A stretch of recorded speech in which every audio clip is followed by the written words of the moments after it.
Hi folks, not that long ago I posted a video about the Dutch Meindl army boots, which are these, and these date back from to 2014 on the label, so if you're interested you can always review that video again. But now I've also taken delivery of another pair of boots, which are these. Again, by Meindl.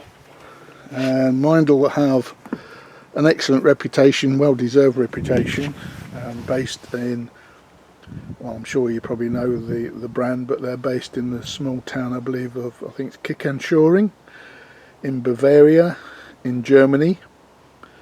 And that's where their manufacturing is, their logistics, their headquarters. I think they only still manufacture actually from that location. I don't think they've moved any manufacturing out to other countries yet. I might be wrong on that, but I think that's the case.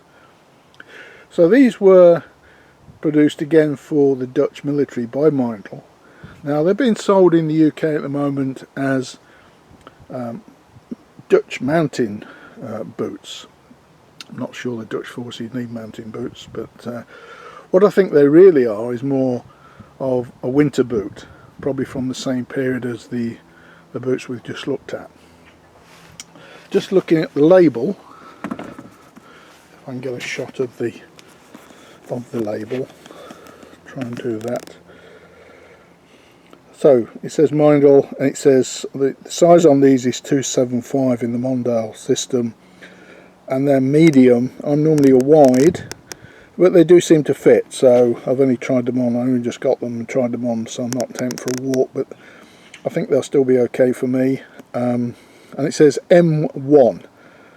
Now my understanding is that the Dutch forces have a designation M1 as a winter boot and M2 as say a 3-season boot.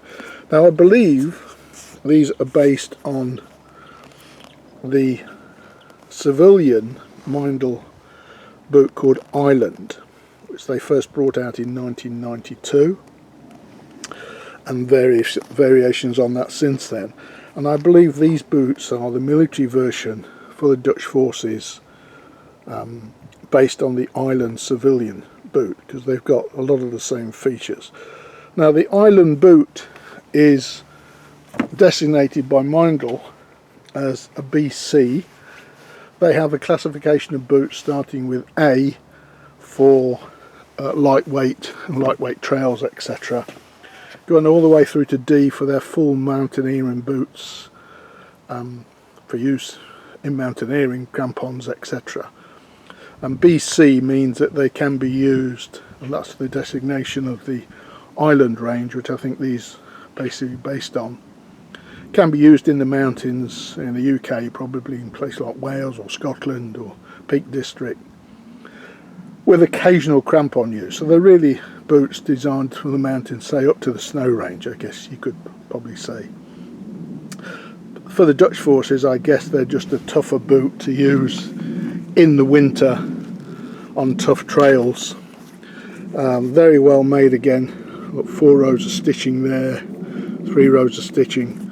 Probably can't see that on the camera, but it does say Meindl MFS system. Try that again, MFS system.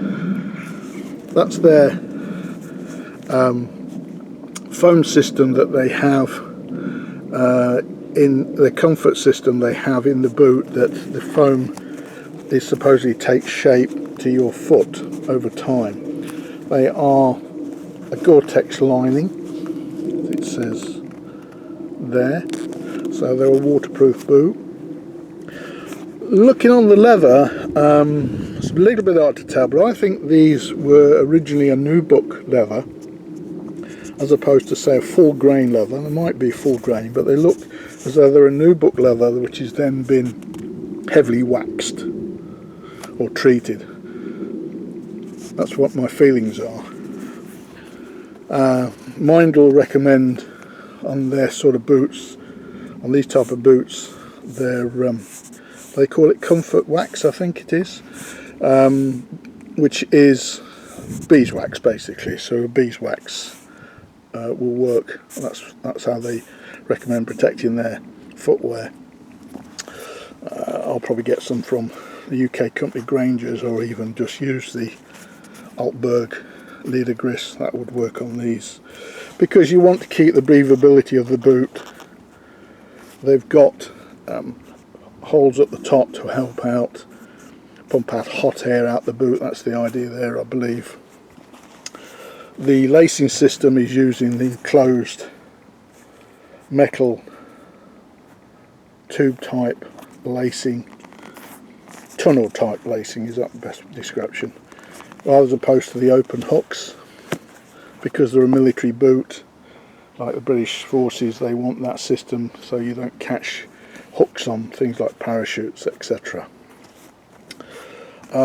Weight wise, the scales refuse to work, but I think they're about I don't think they're a kilo, they're perhaps a kilo. They don't feel that different in weight to the other combat boots.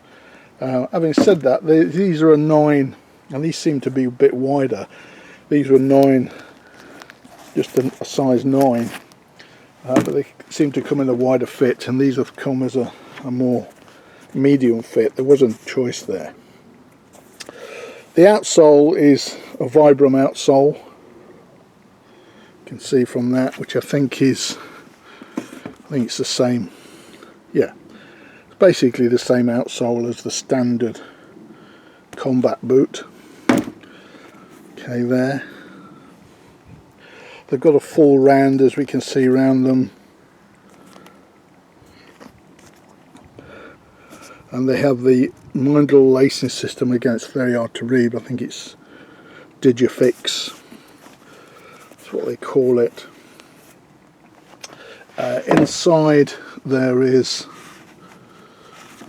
their air active. I think you can wash these. I'll probably either wash these or replace these. They're air active insole. So price wise, okay, if you go on to, and this is the full retail price, and you probably get discounts through the stores, but on their UK website, the Island civilian boots, they're retailing at £350 at the moment. So a very expensive boot. They also do show a military boot that doesn't seem to have these features. It's more basic military boot, and it's certainly full grain leather, at 275 from memory, I think, or 270. And these cost me £49. There was a company in the UK that sell these for 55, and I'll provide a link to them in case you're interested. But they had a 10% discount on at the moment, which is September 2024 when I'm filming this. So they cost me £49 plus shipping. Obviously shipping is on top of that. So a little bit of wear here on the heel, but overall there's still plenty of wear left in them. For £49 I think they should turn out to be a pretty good buy, frankly, compared to £350 for the full civilian new boot. Okay, hikes, Dutch Forces I know moved on to hikes, and I've also showed some of those on the channel as well. So as usual, when I can get round to it, I'll put 500 plus kilometres on these and see how they perform. That might be quite a while, because I've got so many boots I'm working through. I've just completed over 500 with the Altbergs, so I'll be doing a separate review on an update on the Altberg Defender boots. Anything else? No, I think that's about it for now. So yeah, extremely well made pair of Meindl boots, as you probably expect from Meindl. Their philosophy seems to be tradition, and quality, i.e. although they're using modern machinery, they say there's a person, a human being behind every machine, which is quite a good way of thinking about it. So they try and maintain their high quality. And say with the Desert Fox boots, I was extremely happy with the brand. So we'll see how both these and the other boots perform. I think these are full grain leather. It's what they feel like, the standard combat boot. As I say, these feel more like they were perhaps originally a nubuck leather, which is a softer feel than full grain, but they've been, you know, heavily waxed. A little bit hard to tell, but that's my sort of feelings about these. Meindl there on the sole, and as mentioned, they're vibrant. Okay, folks, so that's it on the Dutch M1 Meindl boots. As I said, they're being classified as mountain boots, Dutch mountain boots in the UK. But anybody that's been in the Dutch forces, of course, can come back and comment on their experience with them, or if I've got any of this information's not right. But in the interim, take care out there.